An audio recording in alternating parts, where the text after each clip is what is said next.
자, 국민의식 개혁 운동을 시작하면서 라는 제목으로 한번 얘기를 해보겠습니다.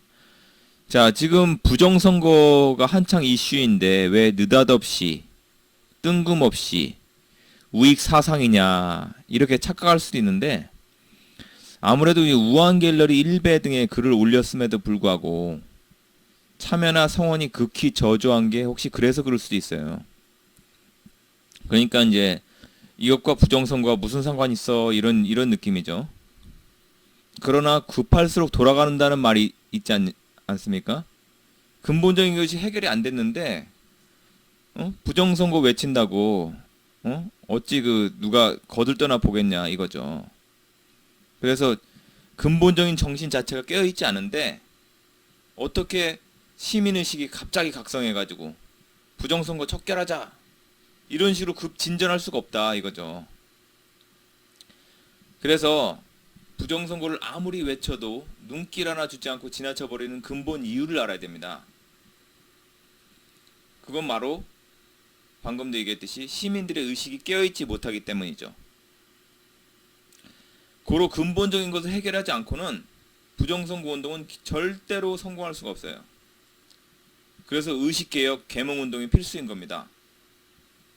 시민의식이 개혁이 되어 있지 않기 때문에 지금 상황에서의 부정선거 규탄, 척결운동은 언발의 오줌 누기나 똑같고 암덩어리를 제거하지 않고 겉에 드러난 환부에 빨간 약 바르는 식에 불과할 수밖에 없죠. 그래서 의식을 개혁하려면 이런 사상 학습, 연구운동이 핵심이자 본질적인 해결책이에요. 사실 진즉했어야 되는데 아직까지 한 번도 본격적인 운동이 없었은 만큼 이제라도 늦었을 때가 빠르다는 말이 있듯이 이 운동에 매진해야 합니다. 그럼에도 불구하고 뭐가 본질적인 문제인지 뭐가 근본인지 볼 수 있는 눈이 없기 때문에 별 호응이 없는 것 같아요. 그 정도의 판단력도 없는 국민이라면 망할 수밖에 없는 거죠. 그게 오히려 역사의 정의에 부합하는 길일 수도 있습니다. 즉, 민족 정신이 없는 민족은 억지로 연명하는 것보다는 차라리 없어지는 게 시대적 요청이고 자연의 이치라는 겁니다. 당위성이나 실제적으로 그런 나라는 존재할 가치도 없고 존재할 수도 없습니다. 유행수로 존재한다 할지라도 그게 의미가 없고 언젠가는 망할 수밖에 없는 운명이 있다라고 볼 수밖에 없죠. 그래서 처음에 이런 기대했던 거는 이런 위기 상황에서는 이런 운동이 절실히 필요하다는 의식이 생겨가지고 오히려 호응과 성원이 위기가 아닐 때보다 더 열렬할 줄 알았어요. 물론 이론과 실제가 다르다고 하지만 정작 뚜껑을 열어보니까 실상이 정반대였죠. 다시 말하건대 대중의 좁은 소견으로는 눈앞에 보이는 것만 보이기 때문에 이러한 의식개혁 운동이 부정선거와 무슨 상관이 있냐라고 생각하기 때문에 그런 것 같아요. 그러니까 이제 예상은 이러한 국가 위기 상황이 의식개혁 운동의 호재라는 것이었지만 실제로는 오히려 더 악재였다고 할 수 있겠습니다. 그렇기 때문에 저 같은 이 사상가, 선각자가 나서서 본질을 보지 못하는 국민을 더욱더 계몽할 필요성이 절실해지는 거죠. 그래서 초창기에 이렇게 성원이 저조하다고 결코 낙담하거나 포기할 일이 전혀 없습니다. 오히려 처음부터 잘 되면 그게 이상한 거죠. 안 되면 되게 하란 말도 있지 않습니까? 해볼 때까지 해야 되고 될 때까지 해야 됩니다. 그러면 안 될 일이 전혀 없습니다. 별 호응이 없을 때 이러한 노력조차 모두 헛된 게 아니죠. 잠재적 가능성을 일깨워 나중에는 커다란 물줄기가 되는데 미끄럼이 되기 때문입니다. 시작은 미약하였으나 그 끝은 창대하리라는 성경의 규절처럼 나중에 폭발적인 선풍을 일으킬 것이라고 믿어 의심치 않습니다. 다시 강조컨대 지금 국민의식이 완전히 죽어있는 상태에서 아무리 부정선거 외쳐봐야 소용이 없습니다. 당연히 그 운동을 하지 말자는 게 아니에요. 당연히 해야 하지만 그러나 그것만 해서는 결코 성공할 수 없다는 겁니다. 근본적인 문제를 해결하면서 부정선거 계몽운동을 병행해야지 효과가 있지 그것만 외치면 된다는 생각은 큰 오산입니다. 마치 이미 심장이 정지된 황자에게 심폐소생술도 하지 않고 재활 운동부터 시키는 거가 똑같은 이치예요. 이미 손수 상태에 들어간 환자에게는 의식이 있는 사람에게 해야 하는 효과가 있는 행위를 아무리 해봤자 아무런 소용이 없는 것과 마찬가지 이치입니다. 만일 의식이 개혁이 안 된 상태에서도 부정선거 계몽 운동을 하면 성공한다고 억지로 가정해 봅시다.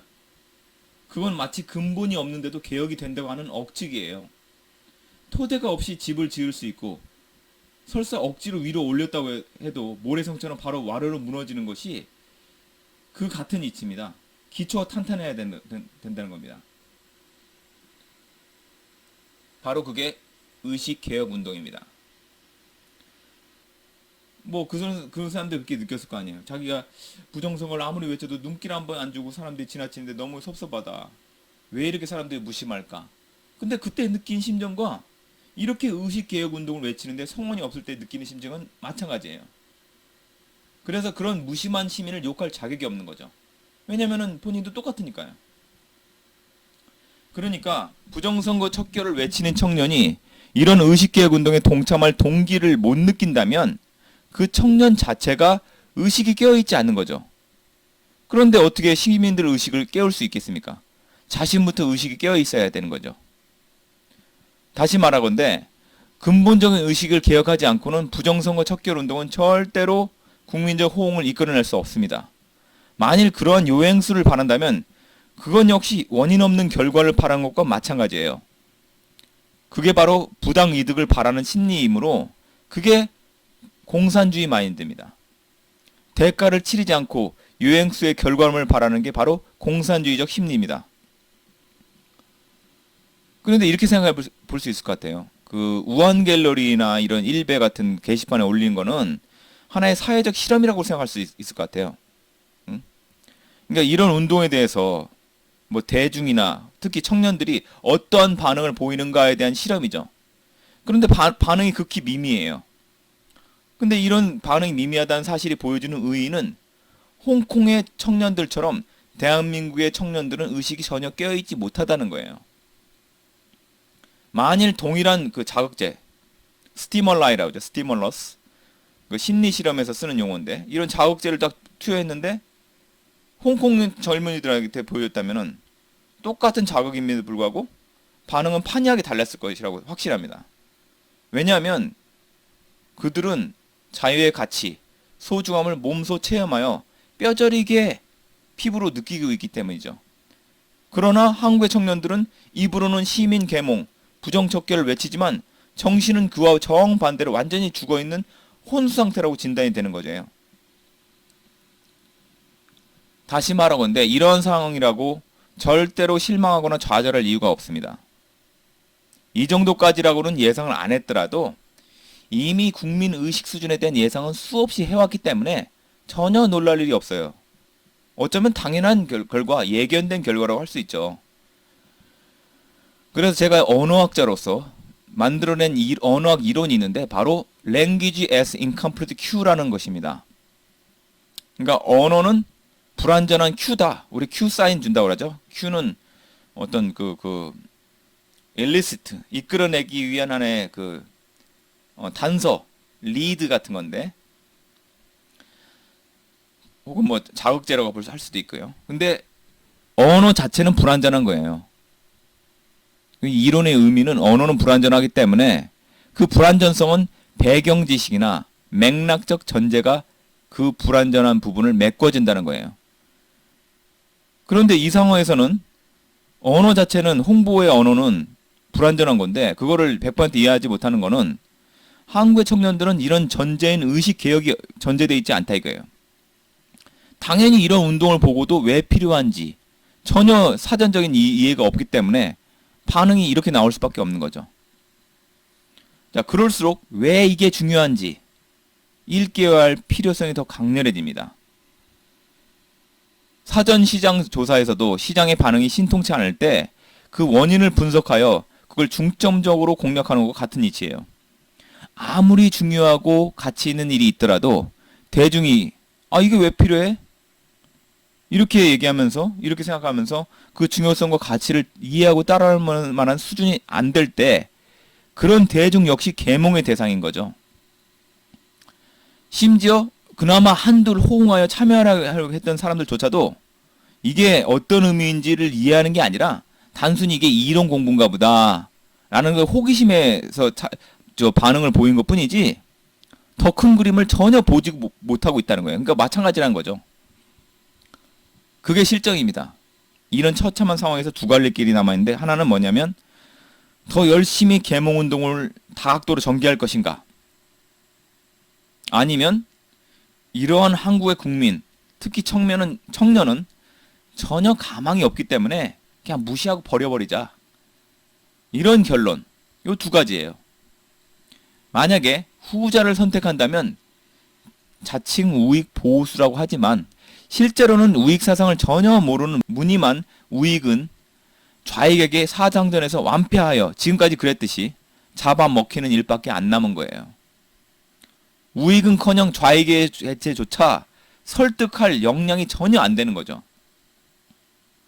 말은 중도라고 하지만 결국은 본질은 좌익과 아무런 차이가 없는 사람들도 자칭 우익이라는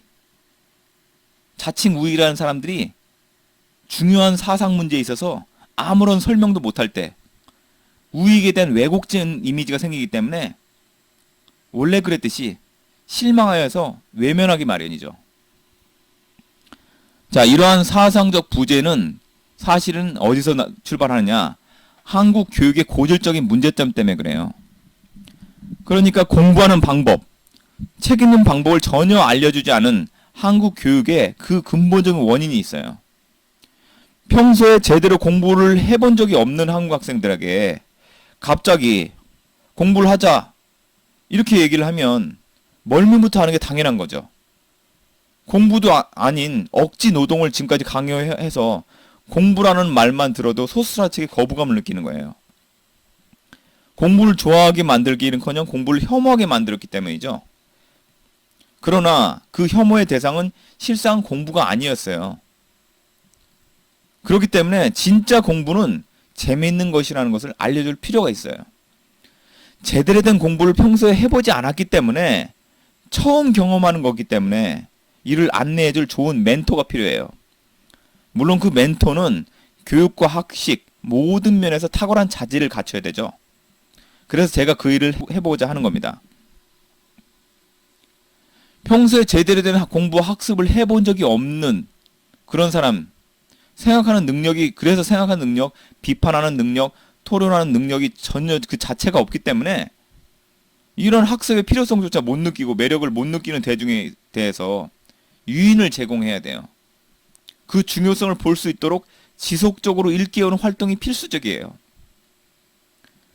그렇게 되면 공부와 학습에 대한 두려움과 거부감을 떨쳐버릴 수 있고, 이게 사활적인 일이다, 자유를 회복하기 위해서 이 계몽운동이 필수적이라는 거다 라는 것을 알 수 있도록 해주면 되는 거죠.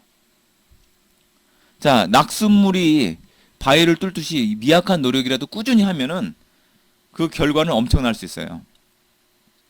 그러니까 겨우 이제 며칠 지났기 때문에, 사실 40일 될 때부터 시작해서 오늘이 8일째인데 겨우 며칠 지난 거기 때문에 이 정도는 전혀 실망할 일이 아닙니다. 8일 만에 한 명은 아니지만 8일 동안 한 명 이상이 안 늘어났다는 것은 굉장히 저조한 거죠. 뭐 한 명이 없거나 있거나 비슷하다 볼 수도 있지만 그러나 엄청난 차이라고 볼 수도 있어요. 그 한 사람이 중요한 거. 지금은 한 사람이 두 사람이 될 수도 있는 거고, 두 사람이 네 사람이 될 수 있는 거고, 그러는 거니까. 그래서 요컨대 이 프로젝트를 선보이고 계몽운동을 본격적으로 시작하기 전에 기대했던 이유는, 첫 번째, 위기가 급박한 상황이라는 점이고, 그만큼 공산화가 급속히 진행 중이라는 점, 그 신뢰로 부정선거 등이 바로 그 신뢰입니다. 근데 그래서 이제 평화로운 시기보다 이러한 시기에 청년이 깨어날 가능성이 높다는 기대를 했던 거예요. 근데 아직까지는 결과물은 매우 실망스러운 상황이다.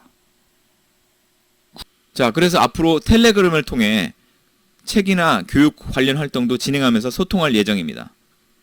자, 이익 추구 행위에 대해서 못마땅하게 생각하는 심리, 남의 이익을 자기의 손해로 보는, 그러니까 지로섬 게임처럼 남이 잘 되면 자기가 손해본다는 이 상대적 박탈감, 이런 마인드가 전제되어 있다고 불성할 수 있는 거죠. 이게 바로 전형적인 공산주의적 마인드예요. 자본주의는 상생하는 마인드가 자본주의 마인드고, 공산주의는 남이 잘 되면 내가 못 된다는 그런 이분법적인 마인드예요. 사실 공산주의적 계급투쟁, 적대의식이 기저에 깔려 있어요. 자, 일반 재화에 있어서 이윤 추구 행위도 그럴진데, 더구나 평범한 재화가 아니죠. 이거는 책이 대상물일 때는 그의 책의 전파를 책에 팔아먹는다는 저속한 표현을 비하하는 자체는 책을 신성한 인류 지식의 저장소로 보는 게 아니라 하찮은 물질로 여긴다는 방증이에요. 우리가 유물론이라고 얘기하잖아요. 공산주의를. 이게 바로 유물론이에요. 유물론. 심미적 가치로 생각하는 게 아니라 물건으로 보는 거예요. 물건으로. 근데 이제 가치 있는 것일수록 깨어있지 못한 대중에게는 그 가치가 안 보이는 법이죠. 가치 있기 때문에 그만큼 눈높이가 안 맞아서 안 보이는 거죠.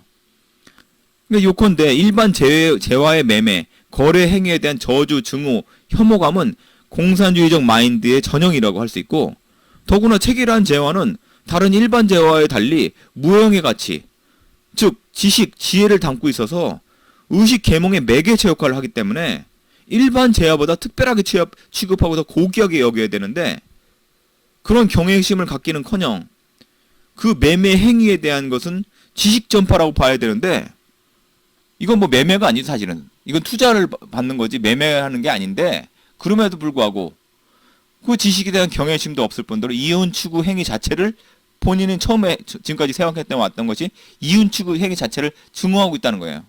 공산주의적 마인드입니다. 그러니까 자본주의는 뭐냐면은 쉽게 생각해서 간단히 생각하면 이렇게 생각할 수 있어요. 남의 이익을 도모하거나 남을 이롭게 하는 게 곧 자신의 이윤의 극대화, 자신의 이익 도모에 직결된다는 걸 절실히 깨닫고, 깨닫는 것에 그치지 않고 실제로 실천할 때만 실현되는 거예요. 그런 마인드를 가진 사람만이 진정으로 자본주의 사회에 살 자격이 있는 진정한 자본주의자라고 할 수 있는 거죠. 만일 이런 진리를 깨닫지 못하고 실천도 하지 않는다면 그런 사람은 형식적으로는 자본주의 사회에 살지만 본질적으로는 전형적인 공산주의자라고밖에 할 수 없는 거죠. 공산주의자는 따로 있는 게 아니에요. 바로 이런 마인드셋이 공산주의적 마인드예요. 자, 이런 의식개혁, 계몽운동에 동참할 유인을 전혀 못 느끼고 호응을 보이지 않는 사람은 그 사람 자체가 의식이 깨어있지 못하다고 할 수 있는데, 그런 사람이 선거 부정 외친다면 일관성이 없는 거죠. 사실은 자신부터 깨놔야지 남을 깨울 수 있는 준비와 자격이 되는 거 아니겠어요? 그러니까 이제 자본주의를 저주하는 마인드가 부지불식간에 뼛속까지 박혀 있어가지고 자기도 모르는 사이에 이제 저절로 이런 상황이 나타나는 거예요. 그래서 자본주의하고 정면을 배치되는 그런 태도와 사상 구조를, 의식 구조를 가진 신뢰를 나중에 제가 소개를 할 거예요. 일상적으로 우리가 많이 접할 수 있는 경우가 되는데, 그러니까 공산주의가 뭔지는 거창한 게 아니라 일상적으로 우리가 많이 범하는 그 실수, 고정관념에서 그 공산주의를 찾아볼 수 있는 거예요. 남의 이익 추구에 대한 기본적인 적대가 팽배해 있는 경우, 이런 거는 왜 그러냐면 남의 이익이 자기 이익과 직결된다는 걸 전혀 모르고 못 느끼기 때문에 그런 거예요. 자본주의적 마인드가 없는 거죠. 이렇게 위기 상황에 빠진 상황에서도 경각심이 없고 무관심하다, 열의가 없다. 사실 이거는 왜 그러냐면 이제 정교조의 세뇌 경쟁 때문에 그러는데, 이 정교조의 세뇌 경쟁의 폐해를 전혀 모르고 그 심각성과 파세법을 모를 뿐만 아니라 자기 자신도, 그러니까 그 사람이 부정선거 척결을 외치는 사람이든 아니든 자기 자신도 그 세뇌 경쟁의 피해자일 뿐이라는 사실을 그대로 보여주는 거예요. 그러니까 능동적인 인간형이 아니라 수동적인 인간형이 된 거예요. 그래서 이제 결과적으로 근본적인 문제점이 해결 안 되고 도사리고 있는 상태가 지속되는 가운데 부정선거의 근본적인 해결책은 불가능해요. 국민의식이 깨어 있어야 가능할 뿐더러 그게 사실 정석이에요. 정석. 그게 되는 게 그게 정도라고요. 그러니까 마지막으로 또 얘기했을 때, 자, 성공하는 사람이 있어요. 반드시 성공하는 사람은 우리가 개떡같이, 이런 말 있잖아요. 개떡같이 이야기도 찰떡같이 알아들어라. 응? 이런 사람은 성공해. 근데 반드시 실패하는 사람은 어떤 사람이냐? 찰떡같이 얘기해도 개떡같이 알아듣는 사람이에요. 이 얘기가 무슨 얘기냐면, 부정적인 이야기를 하더라도 긍정적인 요소를 발견해서 자기 것으로 만드는 사람은 반드시 성공하지만, 긍정적인 내용이라도 부정적이고 냉소적으로 받아들이는 사람은 반드시 실패할 수밖에 없는 거죠. 아무리 좋은 취지로 제안하는 거라고 해도 받아들인 쪽에서, 국회에서 부정적으로 받아들이면 결국 손해보는 쪽은 그 받아들인 쪽일 뿐이에요.